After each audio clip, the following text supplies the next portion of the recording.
And what we found is as difficult as it is now to get face-to-face with those people out there, right? In those precious few moments that you've got to spend time to talk to them, educate them, build relationships with them, what we found in our research is that salespeople, some even the best salespeople on your team, the most experienced salespeople on your team, they do silly things. They do. They just do things that get in the way of them being as effective as they could be and should be. And this has got nothing to do with intelligence. Some of the most brilliant people. In fact, let me take a step aside on this. Especially brilliant people sometimes fall into this problem, right? And it's not a personality issue. Well, I'm right-brained, I'm left-brained, I'm an introvert. It's got nothing to do with intelligence or personality. What I'm going to talk to you a little bit about today are flaws in how we act with and toward other people that can make the difference.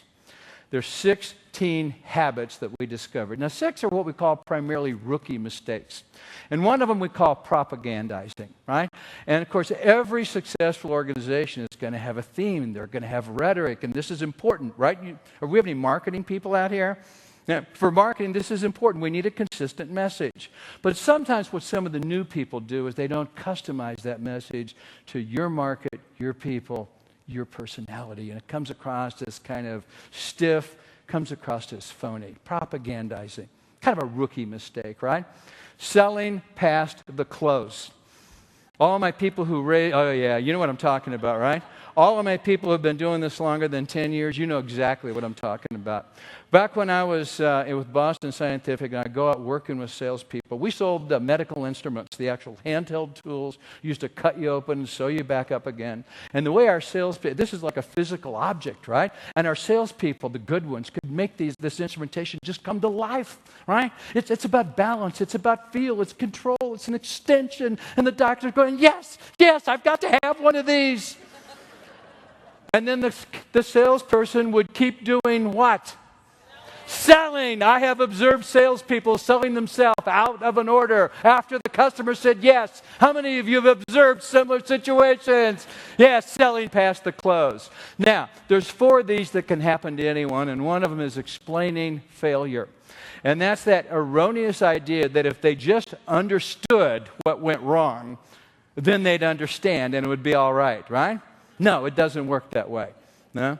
Is that explaining failure, explaining what went wrong doesn't work. And any of us and all of us can fall into that trap. In fact, think of it at home. You kind of promised your child that you'd get home early. Oh, how about what's tomorrow?